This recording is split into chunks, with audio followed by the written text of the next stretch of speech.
Good afternoon, everybody. Welcome to the show. It is Back to the Window with Scott and Scott. It is Thursday. I am your host, Scott Steen, lead handicapper at winnersandwhiners.com. And I'm your co-host, Scott Rochelle, senior handicapper over winnersandwhiners.com. And together, we do this each and every day, 3 p.m. Eastern, 2 p.m. Central, Monday through Friday. Try to do our very best to help them, Scott, head back to the window. Everybody asks us, what does that mean? It means when you have your winning tickets, you got to head back to the window to cash them. Or, in your case, you just refresh your app. Mm-hmm. Yep, pretty much. So you can tell we lost the farm last night. Scott has been relegated to in front of the shed again. So you're back to the shed, huh, buddy? I brought the hat this time. You do have the hat? Yeah, I brought the hat. Excellent news. Excellent news, by the way. Welcome to the show, everybody. If you're wondering what I tortured Scott with before the show today, I tortured him with My Sharona by The Knack and The Stockyards by Casey Donahue. So, yeah, there you go. Scott, you ever heard either one of those songs? I know My Sharona, of course. Okay. Very underrated. The other one, The Scrapyard, no. Okay. The Scrapyard. Yeah, whatever. No, that one I don't know. We'll say hi to folks out there in the comment section. David Good checking in from sunny Arizona. What up, David? We got a little of that Phoenix in the winter weather here in Kansas City today, about 70 degrees, wind blowing out at Royal Stadium. So, of course, they've scored one run so far in the afternoon delight. So, yeah, the Yankees have 0. So, you know. Well, the Royals do too. Yeah, it wasn't the Royals that scored. So, yeah. JC Stone in the hizzy. What up, JC? James Mounts. Hello to you, sir. And yeah, it's good to be here, man. How'd your day go yesterday, Scott? Had a little action going in the NBA and NHL finishing up their regular season. Some soccer happening across the pond. What'd you get on and what'd you hit? Yeah, it went pretty well. I had Drummond under 8.5 rebounds. He had 0 in the second half, so that was a nice winner there. You kind of called that right, and you kind of called it wrong. You said he played more minutes than I thought, but I was right about him being forced to guard on the perimeter the entire time. Yep, he played 24 minutes, and yeah, just didn't get any rebounds. So what else do you have? Besides that, I said on the Morning Wood show, besides the Drummond prop, I liked the Padres -1.5 against the Reds. Mostly just fading the Reds because they're awful. And what do you know? They lost again by multiple runs. Yep. But yeah, pretty good day overall. Can't complain. It's been a nice streak for the free plays. And hopefully that keeps going on Thursday. Killing it. Well, I'm sad to say DiMaggio's streak is still intact as my streak came to an end yesterday on plays of the day as I snuck in a good number. Scott got a little closing line value beat there as we probably beat. No trash can, just value, baby. And had Chicago Milwaukee under 225. It's pretty much a fight the whole way. They were right on it the whole way. I was watching that game, keeping track of it constantly. And, of course, I had to sacrifice every other pick I made. So the day before, I hit everything but my play of the day. Yesterday, I hit only my play of the day as Houston absolutely no-showed against Ohtani. Ohtani must be a big fan of the show ever since we roasted his pitching. He's been good. And Washington, don't look now, Scott. That team can't pitch. Arizona puts up fucking half a dozen or a dozen on them or whatever it was. So, yeah, there you go. And had Blue Jays Red Sox for the farm. We're going to talk about that in a minute. That wasn't looked really good early. It certainly did. Andrew in the house. What up, Andrew? What just happened? He's here. It's a Great Scots Live. That's what we should call the show. Great Scots. So, and for those of you that listen to VSIN, you can listen to Mitch and Paulie in the morning. I will be doing a special guest spot next week, probably Wednesday, from what I hear. Talking about that. Those guys get up early, Scott. Jesus Christ. Mm-hmm. I mean, 6, 7 o'clock in the morning. I was saying with the time difference as well. Oh, those guys that's brutal. Yeah, I think they start at 7 Eastern, right? I believe so. So they're up like 4 a.m. local. Oh, they're on the air at 4 a.m. local. They're up. Which means that they are just, it's a graveyard shift extraordinaire. I mean, I don't know what else to call it. That's monstrous right out there, man. That is absolutely monstrous. Call a foul with 4 seconds left. Scott, you want to talk about that? Well, Grayson Allen allegedly got hit, and they decided to review it to see if it was a foul or if there was time on the clock. He bricked the first one, so Grayson Allen is a gambling fan, I suppose, because He helped your ass. Yeah, he did. Yeah, he did. That was a very fortuitous chunk there. And Grayson Allen, pretty good free throw shooter. So we will absolutely take that. So, yeah, it's exciting. Got a lot of things going on. Playoffs are starting to get good. I don't know if anybody from the East is going to beat whoever comes out of the West, man. I think it's going to be a situation where we've got the conference championships are going to be more like the NBA championships for me, but we'll see what happens. Scott, do you like anybody out of the East to take care of business there against either Golden State or Phoenix? I think if I had to pick one team right now to come out of the East, I would probably go Boston. Yeah. I think Boston's going to face Miami in the conference finals. No offense to Philly, props to them for being up 3-0 on Toronto. Of course, Barnes got hurt and everything like that. Philly would have won the series anyway. But Miami just has more, I'd say, quality depth. And Toronto has a lot of guys who are pretty good. They're not exactly capable of taking over games. We saw Jimmy Butler take over Game 2 against Atlanta. But Miami, I feel like, is just more physical than Toronto on a regular basis. Yep. Which makes me wonder if Harden will eventually start to wear down as the playoffs go on for a month and change. But I think Miami would win a competitive series in 6 or 7. They also would have home court in that series, of course, as the number 1 overall seed. If you want to ask me my thoughts on the actual conference finals, I have Heat Celtics in the Eastern Conference. I'm not sure about Phoenix. I'm going to give it to him now, even though Booker might be out for another 2-3 weeks. But I'm going Phoenix and Golden State. Yeah, I think I don't think that's a lot less controversial than your Eastern call. So, hey, quick reminder, everybody, while I got you here, give us the like, hit that thumbs up for the video, of course, and get subscribed to our channels, get subscribed to our Winners and Wonders YouTube channel. And hey, if you're not watching this live, if you're watching this on a replay, pause it right now. Go over to open up another window. You can do it. Open up another window for the Max Wagers Network YouTube channel. Get subscribed over there. Click the bell. Get notified every time we put up brand new content, because starting on Monday, the live version of this here show, Scott, this show right here on our really big shoe, only going to be available at the Max Wagers Network on a live basis. So make sure that you get subscribed over there. Do it. All the cool kids are doing it. Get over there. Come on now, you know. Frank White in the house, Hall of Fame second baseman for the Kansas City Royals.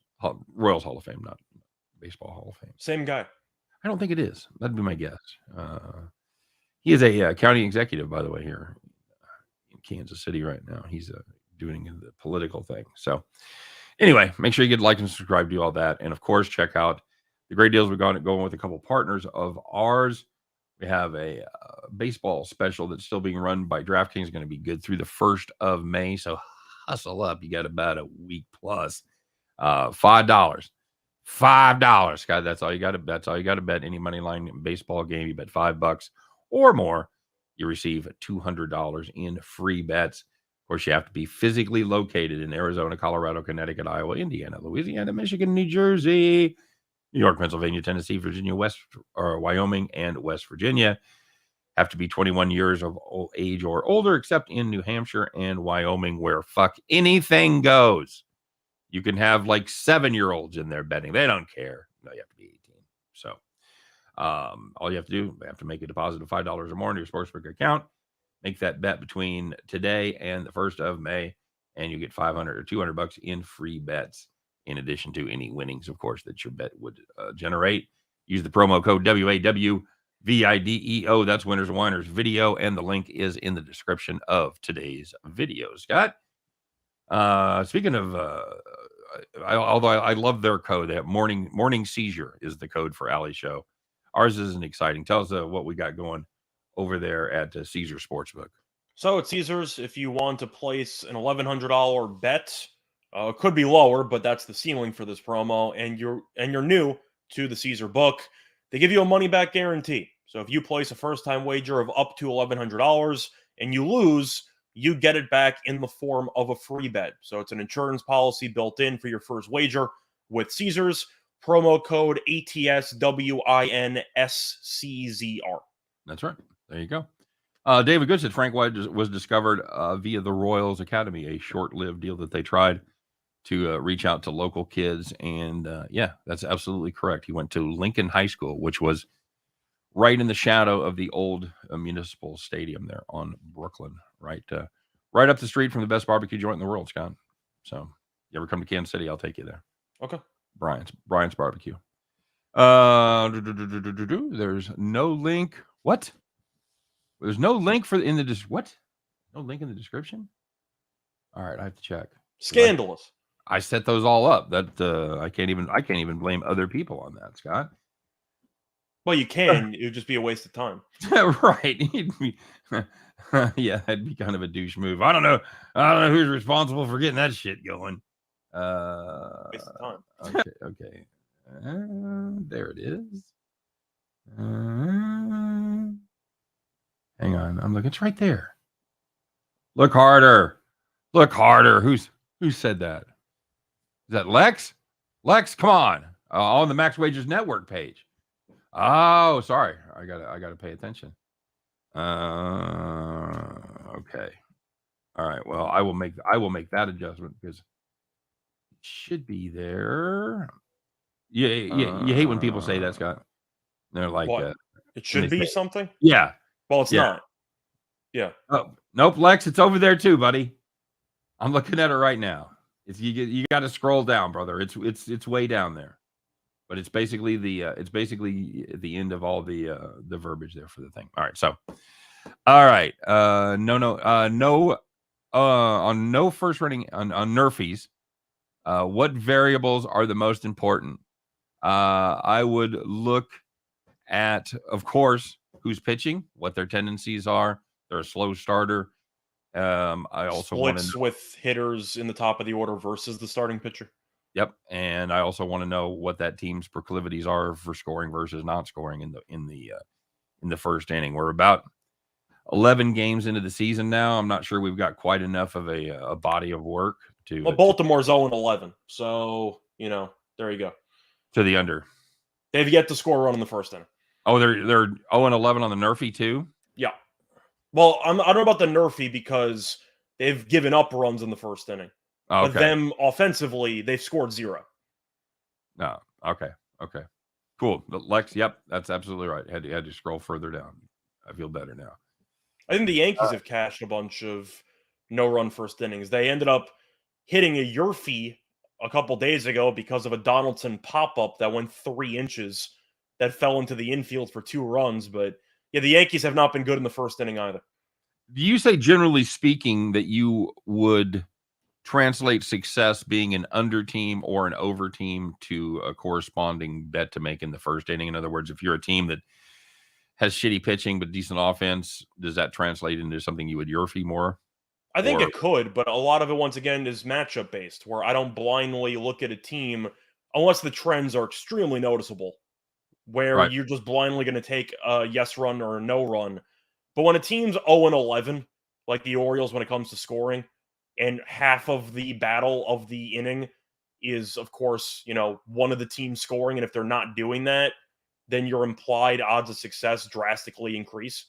So based on that, I do think you can blindly play the Orioles or the Yankees, at least until somebody scores something. But at the end of the day, the Yankees and the Orioles, and really a lot of teams in baseball, have been quite underwhelming offensively, even in the full game, not just the first inning, which is why you have seen a lot of baseball totals for 7, 7.5, and even with bad pitchers. Yep. And we're starting to see 6.5s with, good pitchers, but not that ace matchup that usually we had 6.5 with Rodon and Bassett yesterday. That would never happen a couple years ago. So I don't know. We talked a little bit about it yesterday. There's the weather has tended to be a little colder across the country. There hasn't been like patches of great weather on a consistent basis, but I want to do some digging to see what we've got and see what the whispers are at this point. Because I want to make sure that our anecdotal recall here is accurate, that the scoring actually is down, because it certainly seems like it is to me.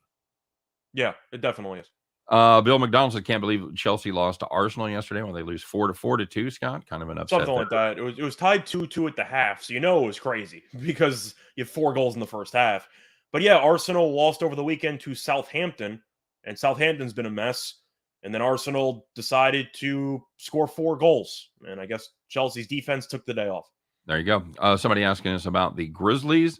I don't want to do the dick move here, but we will have a pick on that game later in the show.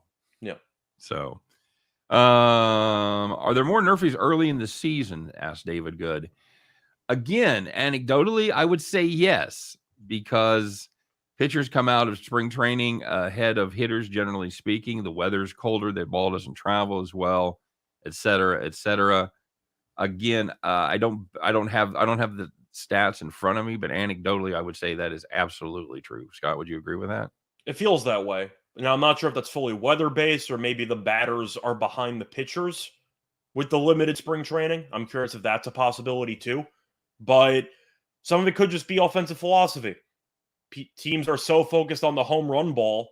And truth is, it seems like baseballs have not been traveling as far in the early portion of the season, where it's more difficult for teams to manufacture runs via multiple batters. It seems like a lot of teams have fully embraced league-wide the importance of the home run, that you don't see many sack bunts. You don't see many hit and runs. Stolen bases are non-existent anymore. So when it comes to finding ways to score runs via 3 singles and a bunt, you really don't get that anymore. I am curious if that plays a factor. I got to assume it does. Yeah, absolutely. Absolutely. If every batter you have is a checker or wrecker at the top of the lineup, and the balls are not traveling as far as they have been in years past for whatever reason, then you're going to wreck a lot more than you're going to check. By the way, if anybody nationwide starts using that term in reference to baseball, they owe us money. Yeah. We absolutely invented checker or wrecker for baseball hitting. Sorry. We're taking. I think it works really well in this situation. Of course doesn't it does. Yeah, it's perfect. That's how I said it. So let's talk about what happened yesterday, Scott. I know we talked about it a little bit here. Let's make it official, shall we? Let's break into the fun. And by the way, one more time, do like and subscribe. Max Wagers Network. You guys know the drill. I hate to keep hitting you over the head, but you know what? I will. So, but let's find out what happened yesterday. Let's have a little fun. Let's find out who took it in the shorts, who took it to the bank, who's the winners, who's the whiners. It's Thursday. Let's find out who's got to get out their fancy flip phone. And what do they got to do, Scott? They got to call them cops. I said they got to call the cops.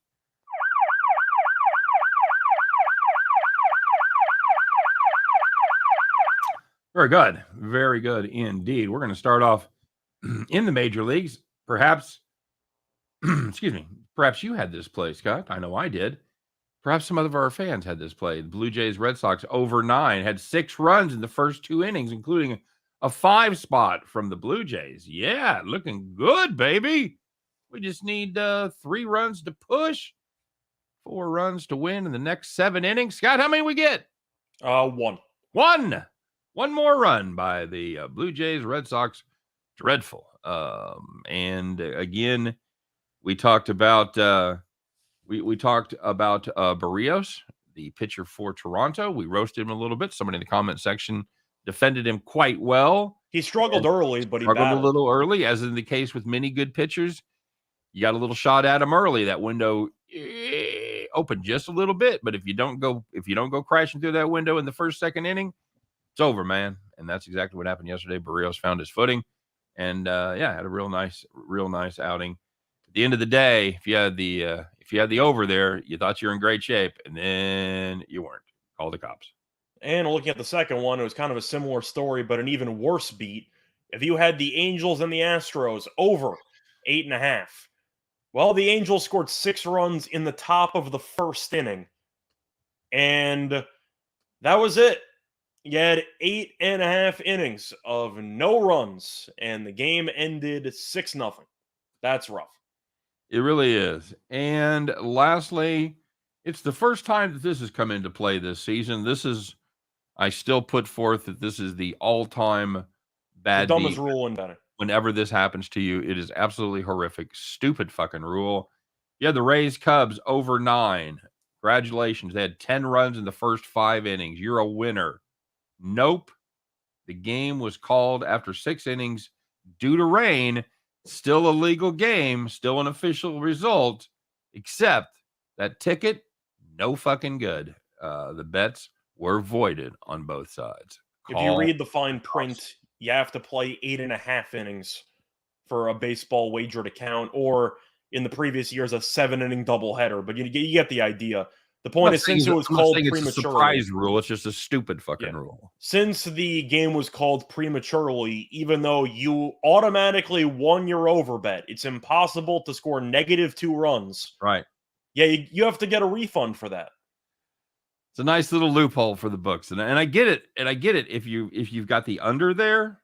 Yeah, it's a great deal for you, but total bets should be now. Here's the other side of this, Scott, is if you've got the over and you've got the over 9.5 and they're at 9 and you're like, well, about 9 if they're at 1 and the game's called in the 6th inning. Right. You're like, well, I was just on the verge of breaking through. So, I mean, I see that part of it, but I think if you cash your ticket, you cash an over, it's over. I'm a fan of the tennis rule for some books, which is that if a player retires mid-match, but no matter what happens, the outcome automatically would have won. So if you have a spread, you have like plus 5.5 games, and the guy's up 10 games or something, and you're in the 4th set or whatever, then even though it ends early and the guy retired, you win. Some books do that, other books don't. What about the other side? I am curious, since this is pretty rare. It happens probably, 3 times a year, 4 times a year, maybe? Yeah. Give or take. Like Do you think one sportsbook paying out winners in this situation would get a bunch of extra customers, or do you think it's too rare? I think you'd get a few. I'm not sure they'd be beating a path to your door, but it certainly would be a feather in your cap if I'm looking to make. If I've got 2 books with equal odds, I would definitely make a total bet on the one that pays you by result when the game is called. So in tennis, Scott, now you said if you're laying 4.5 and they've won and they're up by 10 games, you win. If you're laying 10 and they're up by 4.5, do you lose?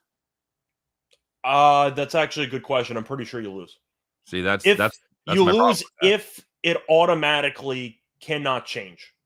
So if you are, so that could have changed. Yes, if you're getting plus 7.5 games, right, and you're in the 5th set, and you are down 1 game. So if you're mathematically eliminated, if you mathematically win or lose, it's graded accordingly. Okay, well I'm okay with which that. I think is fair. Yeah, that's fair. If I'm mathematically beat, go ahead and fucking call it a game. I'm fine with that. All right, so there was some good news out there, Scott. Maybe you didn't have a rain out game. Maybe you had a nice, easy victory. Maybe you spent your night kicked back, having a nice, maybe a little Cavassier, fine cigar, just relaxing because your bets had already won and you're sitting in the rocking chair. So, first one, if you had the under in the 76ers and Raptors game, total was 216.5. You had 190 in regulation, but they don't call it under time. No, actually, wait a second. This time they did, because the game landed 205 after overtime. Anytime that a total is 10 plus points under with an extra 5 minutes, that's a rocking chair. Yes, sir. Absolutely correct. They also say overtime generally doesn't favor the underdog better, and that was the case last night as Philadelphia was able to sneak out the win there. Yeah, Rick, for the Drummond bet, I just said before that he went under the rebounds. That I won. That was the only thing we talked about. Did you want to tell everybody that somebody roasted you in your comment section for your winning bet? Oh, it was actually kind of funny. Somebody in my comment section after the game was over tweeted posted, wrong, exclamation point, like, what is this? And he posted it after the play already won. So it's wrong on so many different levels. I just got really confused. Oh God. You know there's an edit button there, folks. I don't know. He's like, it's wrong. I'm like, it already won. Like, what are you even talking about? That's just so excellent. Hey, you had the Guardians on the money line against the White Sox. They led 10-0 after 2 innings, and there's no rainouts, no bullshit. Yeah, Keuchel was not very good yesterday. Keuchel, not very good. 8-all. Guardians in that one, 11-1. And the last one, if you had the Cardinals and Marlins under 7.5, Alcantara and run support don't really go well together, and you had no runs in the first 8 innings. The Cardinals scored 2 in the top of the 9th. The Marlins, of course, did not score anything, and the game landed 2. I will say that the teams we talked about being good under teams have been good under teams so far. And because every team's been a good under team up till well, one of the it feels that way. Besides the Rangers, was the Marlins. We talked about the Rangers being a great over team. Yeah, talked about the Rangers being able to bop and having no pitching. Marlins have all pitching, no hitting. So, all right, I think we need to talk about this because you're going to go see this game. You're going to go, and it could be ugly, Scott. So let's talk about your hometown team there just a little bit, and we'll get into it by talking about why they're not making you mad, Scott, but they are definitely making you disappointed, my friend.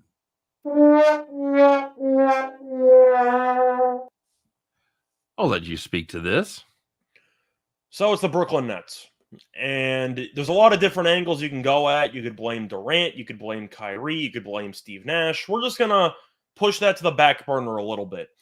We're just going to focus on the fourth quarter because the Brooklyn Nets were winning after 3 quarters, came out and scored 4 points in the first 8 minutes and 14 seconds of the fourth quarter. And that was with KD and Kyrie on the court for a decent portion of that. 4 points in 8+ minutes to start the quarter. It's not ideal. It's not good. Not great. And not only did they lose, they also didn't cover. Now, you can blame KD because, of course, he's the face of the team. People compare him to LeBron all the time in terms of being the best player of this generation, basically. But either way, I'm not going to blame Durant and Kyrie. You can. I'm going to blame Steve Nash because I don't know what the hell the Nets were even doing offensively. They don't run plays. They just let Durant get the ball with 5 seconds on the shot clock and tell him do something. Great. Now, does KD need to play better? Yes. I'm not excusing him for playing terribly. I'm just saying Steve Nash has done absolutely nothing to get his players in prime positions to succeed. And I blame that on coaching. Okay. Do you have anything you want to add? Do you want to blame Durant? Do you want to blame Nash more? Because I really don't know what the game plan was for the Nets. They don't run plays. They don't call timeout when the other team's on a massive run. All Nash does is clap. He's Jason Garrett. I don't know what you want him. Like, he's just bad. He can't coach. All he does is clap. I'm not joking, though. Watch him on the sidelines every time Boston scores a basket. He just does like a calm down thing followed by a clap, and he yells flow. That's the only play they run. And flow isn't even a play. Flow just means do something and see what happens. That's their play. They run a rec league offense for 48 minutes. Call some plays, try to get somebody open, maybe try a pick and roll with Kyrie and KD. Try something. Okay. Just saying, try something. Do something. Flow, for God's sake. Once again, KD sucked last night, but I think we can agree with Boston basically double teaming him every possession. Nash could have tried to scheme something to make it a little bit easier. Okay. What do you think? I agree. I thought they looked disjointed there in the fourth quarter. I was surprised that offense was as inefficient as it was. And it wasn't like they were missing shots. It just wasn't like they had any competent plays going on. Like there was no cohesion, there was no fluidity. It was just a bunch of spacing was terrible. They're not getting any open looks. I just thought it was dreadful. Now I know Boston could have made some adjustments, but I don't think they made that many adjustments. Yeah. Now KD was still careless with the ball, turned the ball over like 6 times. Yep. Kyrie kind of stood in the corner. He didn't really touch the ball at all in the fourth quarter, but it was just coaching. You could tell that at half. And I'm not going to blame 6. I'm not going to blame 6 turnovers on a coach. Sorry. No. I'm saying that was my point. My point is that KD did not play well, and I am going to criticize him for those turnovers. But I'm saying for the actual fourth quarter collapse, that's mostly coaching, in my opinion. Okay. Well, you've got to, and there's some tools at your disposal. You can call better timeouts. You can make adjustments in personnel and in defense and things like that to set up your offense better. And I don't think he did any of those things. So, Scott, there was some that you if you had the 76ers, you probably raised a alcoholic beverage to this guy. Maybe you had a little 420 treat to celebrate, whatever it was. Cheesesteak on the side. Little cheesesteak on the side, whatever. Let's find out who it was. Let's get out our trumpet, Scott, because somebody out there was the definite gambling hero of the day.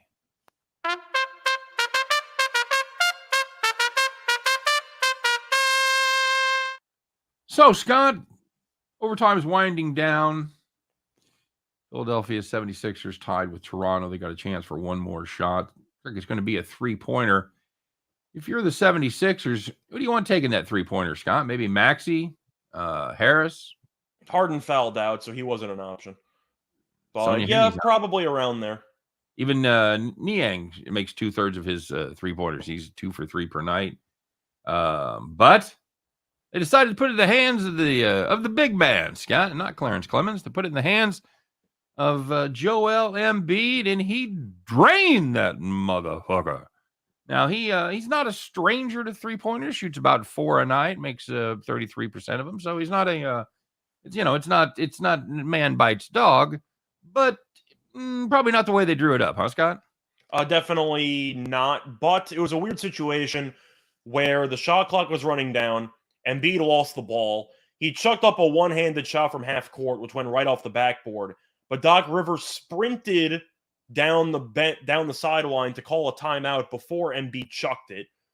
Should have been a technical foul. He crossed half court. He called timeout. You're not allowed to do that. But either way, that got the Sixers another possession, so to speak, with 0.9 on the shot clock.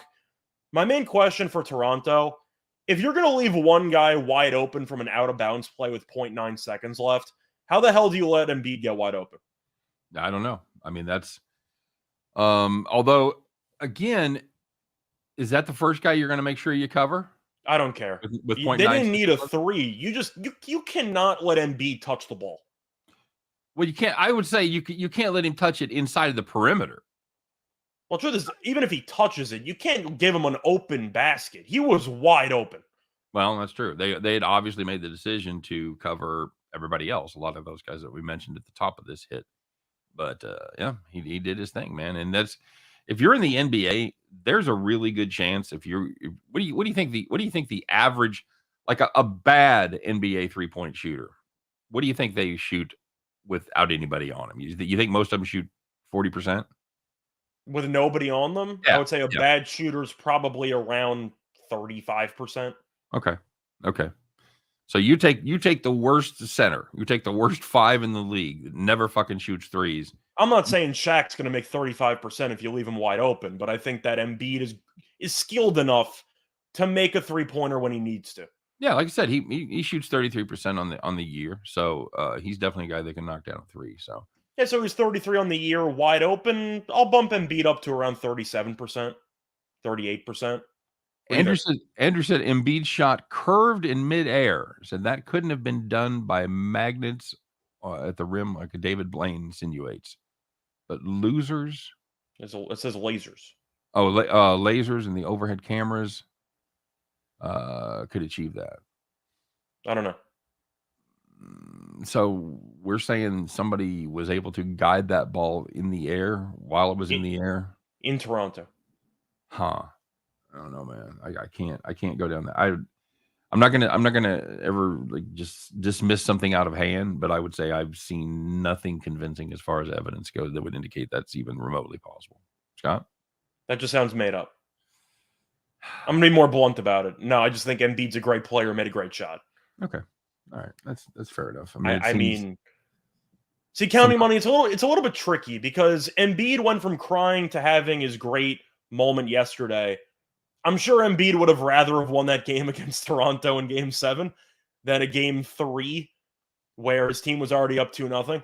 It's a great moment. You know, him and Toronto have had some issues in the past. Drake sitting courtside yelling at him every time. Embiid telling Drake after the game they're going for the sweep. I think they'll get it, but that's a separate story. We'll save that for tomorrow's breakdown. But at the end of the day, I do think that Embiid would easily trade that three-pointer from last night for Kawhi's shot and missing and then potentially winning game 7 in overtime. Just saying. Yeah, probably right. All right, let's take a look at tonight's action. As we talked about, we're going to have a play from the Memphis-Minnesota game. So, Scott, let's take a look at this Dallas and Utah contest. Looks like Luka has been downgraded to doubtful for this one. So, by all indications, he will not be playing. Damn it, Luka, you're the chosen one. Damn it, man.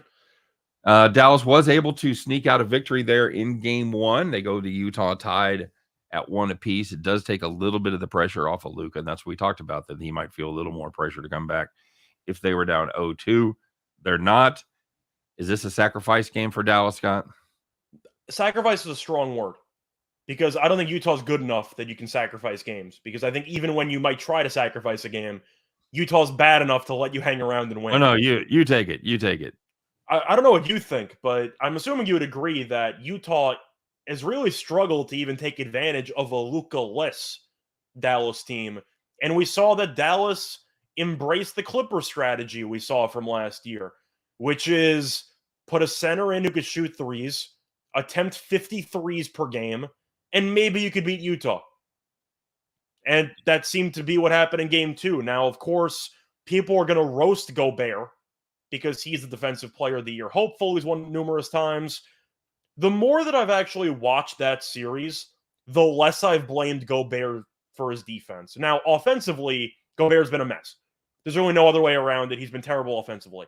But I don't know what Gobert is supposed to do when he's the rim protector. Every guard that Utah has is getting blown past on every possession. Brunson has 40, and I'm supposed to get mad at Gobert? Yeah, he doesn't have. What's he supposed to do? He doesn't have 9-foot arms.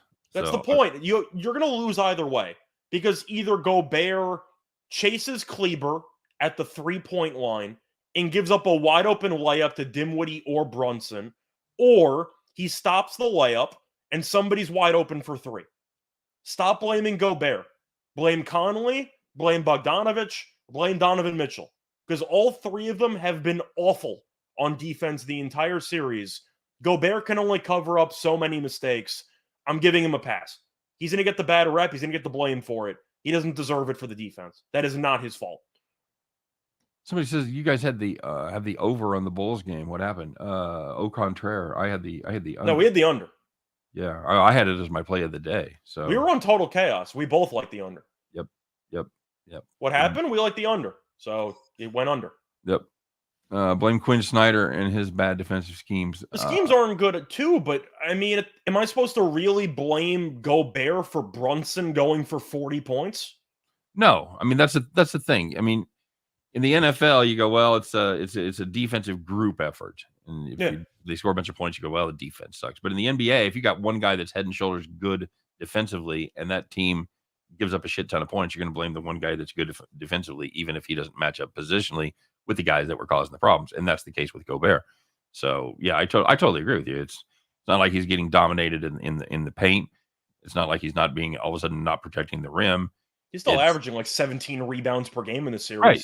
You put it exactly correct. The guards don't have the speed to keep up with the Dallas guards. And we talked about it before the games. Without Lucas, sometimes these teams develop different personalities, run different schemes. They generally tend to speed up when they've lost somebody that they run the offense through.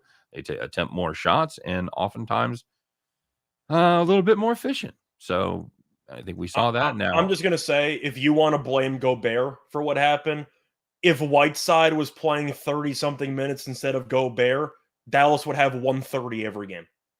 Oh, sure, absolutely. Just saying. Or David Gobert's no Adams. Yeah, Adams can't be on the floor. Gobert needs to be on the floor. I was gonna say if they're playing Adams, they're putting up 135. Gobert's the only one who keeps these games close defensively, but that goes back to what we saw with Utah. In the fourth quarter, they fall apart. It's because Gobert, as great as he is defensively, he's terrible offensively. He has no talent whatsoever. He's a putback dunk lob guy, which is fine. Embrace your role, whatever. But it means the defense can switch every pick and roll, and they can have Brunson guarding Gobert under the basket, and they're not going to pass Gobert the ball. So you're helping Dallas out defensively by not exploiting Gobert's matchup against a guy who's 7 inches shorter than him in the paint. Right. Yep. Agreed. So that being said, who are you on tonight? I'm taking the points. Okay. Now, Utah at home should probably win, but I can't ignore the fact that Dallas has accepted the common, obvious move, which is to trade threes for twos. Dallas is going to try to shoot 50-something three-pointers every game. They're going to try to hit 20 and dare Utah to make a bunch of mid-range floaters. And they're going to hope that their threes do enough in order to offset the twos. I think they can. But do I want to lay 7 with Utah? Hell no. I'm not laying 7 with Utah. I hate this damn team. No, not a chance. And you've got two teams that are Dallas good on the road, Utah not great at home, just 17-22 against the number at home. Dallas is whatever, I think 23-18 on the highway as so you've got to factor in where they are and how they've been playing. This is a game at the end of the day. Utah, you kind of touched on it briefly earlier. Utah isn't a team that just blows people out. They don't seem to have that killer instinct for whatever, being a Mizzou guy. Fuck it, I'll blame Quinn Snyder. I'll never miss an opportunity to roast Quinn Snyder, but they just don't seem to have that extra gear. Every once in a while they'll blow out shitty teams. You'll see them blow out Portland or OKC or whatever. That means nothing. I was going to say the only teams I remember Utah blowing out were Portland and Oklahoma City. Right. I was going to say. That's it. Two teams that were, tanking, basically since the middle of last season. So I just think it's too many points. I'm with you. You got a thought on the total? The total's so tough. I really don't have a thought on the total because you're really asking if I think Dallas can make enough 3-pointers. The game's going to come down to if Dallas makes 3-pointers or not, and that's what's going to determine the total as well. So I don't really have many thoughts. I guess I would lean under, right? Just hoping Dallas doesn't hit 22 3-pointers again. But it wouldn't surprise me if it went over. No, there's no way I'd play the total in this one. No, it does seem like the spread's too high though. I'm with you. This is a Dallas team that made. What did they make? Did they make 50%? No, they shot 46.8% from downtown. Still put up just 110 points. Yeah, it would be under or pass for me, but I'm gonna personally stay away from the total. Yeah, it could be. I'd like that number a lot better, about 13. 213, 212 and a half, something like that. So again, I lean under because of the trends, but I don't want to get involved with that.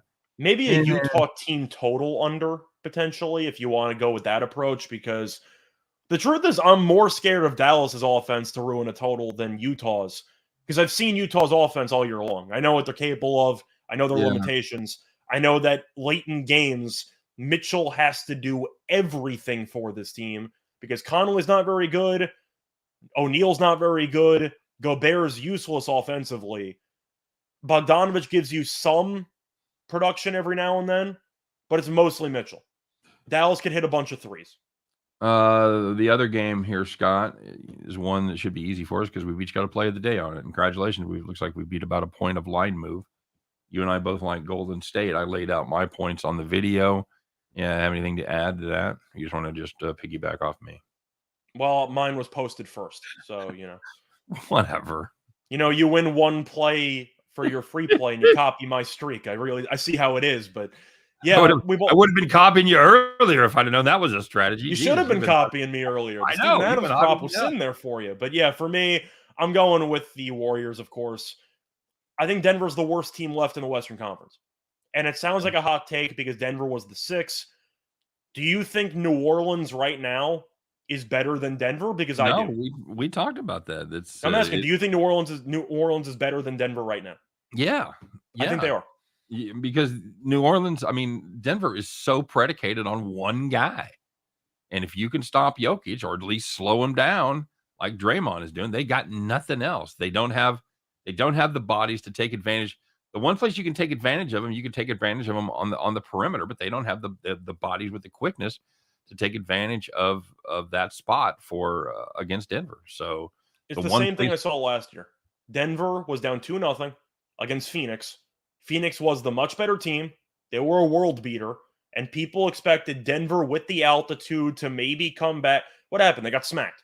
Yep. Because just because you travel home does not change the fact that you cannot guard anybody on the other team. Golden State's walking into 123 every game. Kerr is coming off the bench for the hell of it, putting up 34 points in 23 minutes. Golden State in game 2 scored 70 points in a 19-minute span. That is almost impossible. I don't know how you pull that off, and Denver can't even reach 110. What can you do? Yeah, there's nothing you do. We talked about this before the series started, that this would be the one spot where they might be able to sneak out a win, going back home to altitude for the first game. But they've been so overmatched, Scott, that I think they could give them 10 points back and they'd still win, you know. And I don't think there's going to be any difference. There's not going to be a bigger difference than 10 points. Rick Zeff says, back the truck up on the Nuggets tonight, baby. Going right in the face of us. Said, here, I got right here, buddy. You can't see me. I'm just saying, depending on how the result goes, I hope it's a small truck. That's all I'm saying.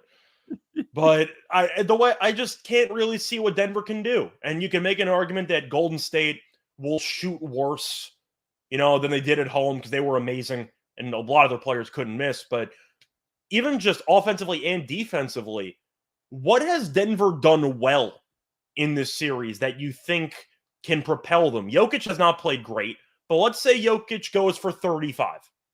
Let's say Jokic has a 35, 15, and 7 game. Okay. Can you stop Golden State from getting to 120? I don't know.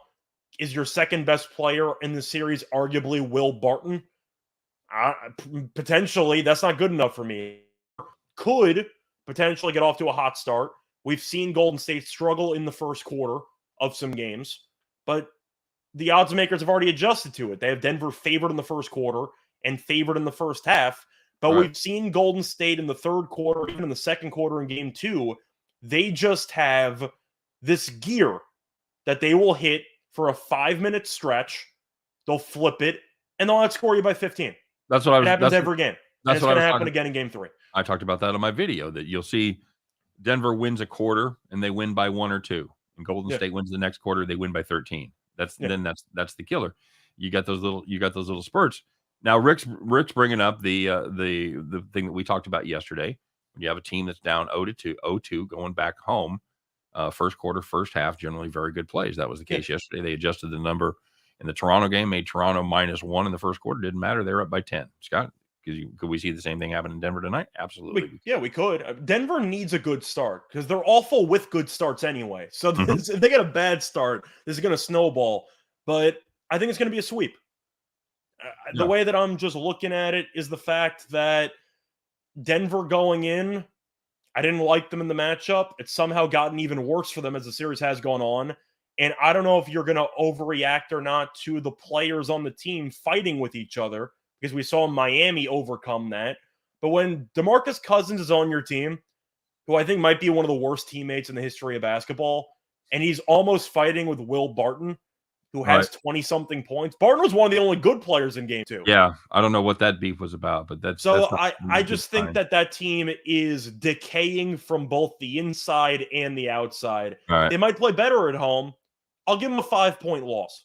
Nice game for the Yankees, buddy. Yeesh. They might not lose by 16, but if they lose by 5, then you still win. So, yeah, I think Golden State's going to win the game.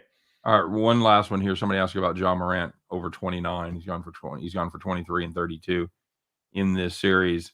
It seemed like, Scott, the less they need him, sometimes the better this Grizzlies team plays when they become a better team and not Ja focused. Yeah, you agree with that? I don't know. I think that it goes back to the point I made after game 1, which is the fact that Ja has the ball in his hand so much that a lot of the players stand around and ball watch. And it seemed like that was not the case in game 2 because Ja had 9 assists, so he got his teammates more involved. I think Ja's going to have a big game tonight. I think he might go for 30+. Minnesota's been sagging off more, which has forced him to shoot more threes, which I thought would happen. But for me, I think Ja's going to have a big game. And I guess the question that's going to segue us into something that we have in a second. Do you think Minnesota's offense will look more like it did in game 1, where it scored 130, or more like it did in game 2, where it only scored 96? I think obviously somewhere in the middle, but I think it's going to tend towards game 2. And yeah, that's how I feel. You know what? Let's do that, Scott. It is time. It is Thursday. Time to put on those Thursday overalls, guys. Get your straw hats out. Climb aboard your John Deere tractor. Put those keys in there. You know, the ones with the lucky keychain, the lucky rabbit's foot there. By the way, Week Counting, no opinion on hockey today. Sorry to interrupt. What's that? Week Counting was asking if we had any thoughts on hockey. I do not. So apologies. Okay. There you go. Where was I? Oh, yeah. We should do that Play the thing. music. We should do that thing where we, bet the farm.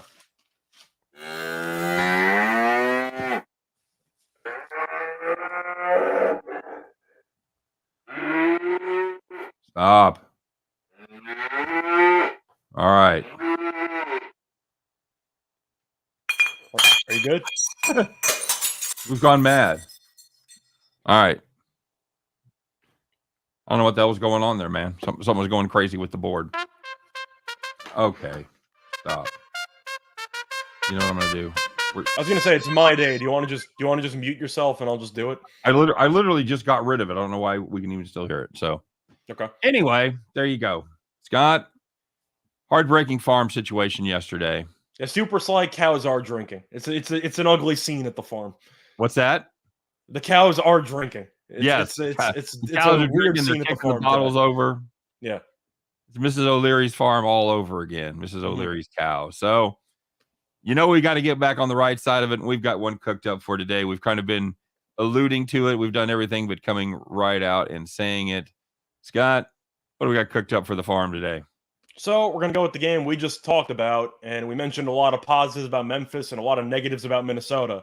So, of course, we're going to take Memphis minus the 1.5 here on the road. The main story of this series has been how everything flipped once Steven Adams was taken out of the rotation. He played 3 minutes in game 2, and Memphis won by 28. The main story, defensively, they can switch everything. Minnesota really did not generate much at all, offensively only scoring 96 points. And Memphis just torched them. They hit a bunch of shots. The spacing was great. A lot of guys made a bunch of shots. And I expect that to be a similar story once again in game 3. Plus, Memphis, much better defensive team. The Grizzlies ranked 4th in defense efficiency, while the Timberwolves ranked 13th. And to go through some trends, Memphis is 16-5 ATS in the last 21 meetings, and the Timberwolves are 1-4 ATS in their last 5 home games. We think Memphis is the much better team. They looked like it. They made the adjustment that they need to make. I'm not sure how Minnesota's supposed to counter. Give me the Grizzlies minus 1.5. There you go. That's exactly correct. We think the trend of last game continues, that this Memphis team continues to show that they are the much better basketball team. So we're going to take them with a relatively short number. We're big fans of both small favorites tonight, Scott. Yeah. All right. There you go. That's going to do it for the farm, kids, and that's going to do it for the show. As always, we thank you guys for stopping by to check us out. Don't forget to check out all the other great shows that we have going on here at the Max Wagers Network. You got Sean Higgs, you got Allie, you got Chris and Jim, you got me and Scott, and of course you got the Earl brothers and Detroit Lenny bringing it home there at 5, and Sean Miller coming, I think, next week. So a lot of good stuff. Make sure you get over there and get subscribed to the Max Wagers Network channel.